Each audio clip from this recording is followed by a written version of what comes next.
Fiston et Banza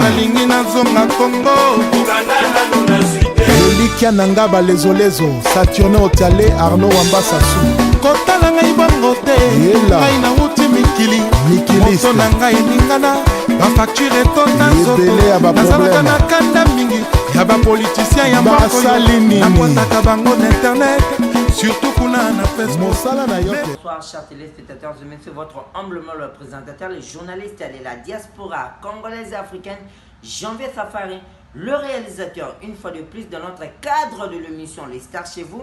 Les Stars chez vous, aujourd'hui, on a réussi les grands noms de notre communauté congolaise au nom de Trésor Danis. Trésor Danis, aujourd'hui, il est dans notre plateau. Nous allons développer tout au bon monde dans les réseaux sociaux. Bonsoir Trésor. Bonsoir monsieur les journalistes Janvier Safari. Papa, na plateau na biso au Sani. Na plateau il y a journaliste Janvier Safari. Ce qui n'a témé c'est juste pour nous relober là. Si je et aux la arrache na ba réseaux sociaux tels que YouTube et Facebook. Sujet il y a édité il y a journaliste au hasard renommé en Mboka na biso Congo na kombo ya Papi Mboma. Papi Mboma. Vidéo nini oyo moni dans les réseaux sociaux. Vidéo il y a une édité à Papi Mboma, c'est parmi les vidéos qui fait du rage. Et moi personnellement, dans mon amour, c'est un sujet immédiat, c'est un sujet anormal, c'est un sujet honteux quand un journaliste est renommé comme Papi Mboma, qui parvient à que ça la vidéo, il y a un modèle et puis c'est public, c'est vraiment trop humiliant et ça n'a bien été, il y a le bel sujet on a l'élo. Bon, Antonio, yotikala osala yango te. Franchement, na rôle baké batumusu su basala pe yango, mais ce qui fait honte c'est que la femme en question a sa femme légitimité et a sa mosu Papi Mboma a bala quitté, c'est pratiquement parmi les deux côtés qui ça c'est inconcevable. C'est peut-être Azara qui moi soit balé légitime. Non, c'est là. Supposons que est comme Elio. Supposons que comme Elio. Yo sikoyo est comme Elio. Est-ce que ça n'a place à Papi Mboma? Comment il ressent? Alors tu que fiancé moi signé sikoyo. Moi signé sikoyo. Et le quoi n'est comme est-ce que na volonté Papi Mboma ou ezaki manipulation mon gros muta sali ngo pona Alex Sarara Papi Mboma mabe. Ça n'a place à Papi Mboma. Supposez ça yo olobani na place wana. Moi j'estime que moi personnellement déjà je dois prévenir le danger, je dois prévenir ce qui peut arriver. Tout peut arriver dans l'amour sauf rien. Sauf rien. Effectivement, c'est par rapport à ça, il y a un autre répondre que moi, si on a une balité, soit pris dans que ça a vu un modèle ou un parce que à moi, si on a une balité, si peut-être c'était une femme mariée, femme légitime, là on pouvait gérer ça. Bah marié du papa na kachote, très on a kachote, bah marié tu bazo salengo, mon bal a un voyage. Avec moi si ndako que papa maman est tindelanga et loko il y a chaque jour. Excusez-moi pour le terme chers téléspectateurs. Pourquoi vous acharner na Papi Mboma? C'est comme si c'est l'homme extraordinaire. Karine Mokonzi a tali belle naïe ba publier pe loko la nini. Ngai moko Janvier Safari na aleka na lela na réseaux sociaux na lela linda. C'est quoi bisanga? Pourquoi pas il y a Papi Mboma né comme il a sali crime dans mon pays? Moi j'estime qu'il y a des cas qui ont retraité à la cas il y a Liboso par rapport à sujet à Papi Mboma et ça cas il y a personnalité, cas il y a classe sociale. Papi Mboma c'est un journaliste renommé, ça dit qu'on parle du journalisme c'est quelqu'un qui fait la fierté. Donc quand on a les réseaux sociaux on a des journalistes je pouvais répondre par ceci.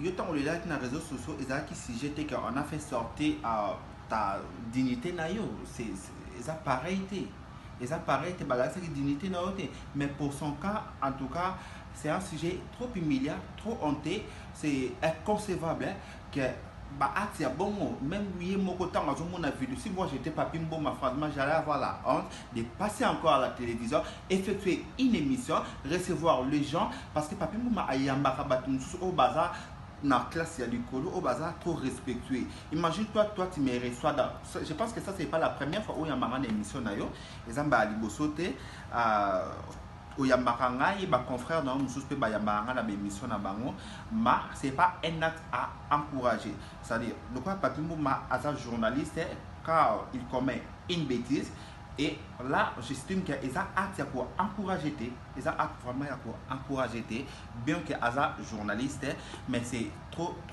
déplorable parce que Papi Mboma a robota bana bon je pense que ça déjà na bana si je me trompe pas ça déjà à moi Papi Mboma moi on est à mon vidéo bon parce que les images restent une chose vraie, les images restent peu importe les années que nous allons faire sur cette terre des humains, les images. Est-ce que zalaki yemutalingaki kosala makambo wana ou bien ezakaka mutema o le betande konanga lesia mutema likondo mutema cramp?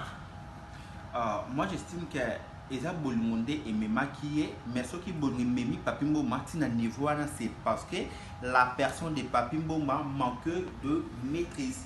À maîtriser qui va sentiment n'a été parce que Papi Mboma je pense que ayebi peut à mon comment peut-être que les gens publient la vidéo et un modèle wana tu penses que yo nous peut-être Papi Mboma à mon até ayokate à ça peut-être un peu émission par rapport à Makamouana si je ne me trompe pas mais pourquoi lui se permet au ça là appel vidéo pour la validité moi j'estime qu'ils a humilié pour un journaliste comme Papi Mboma et je conseillerais à tous les journalistes que tu sois journaliste ou pas en tout cas ceux qui moi c'est au baliété ça ne vaut pas la peine parce que le risque est à 80% que c'est bon et comment. Chers téléspectateurs, c'était Trésor Azaki Nakacha Plateau Nangaï. Voilà, maintenant nous arrivons à la fin de notre émission. Donc, si vous voulez encore appeler Trésor, vous avez mon numéro qui passe là, au bas de votre écran. Appelez-moi, donnez vos réactions et puis vos commentaires. On va encore appeler Trésor qui va encore revenir dans notre plateau. C'était Janvier Safari depuis Washington DC. Bonsoir chez vous.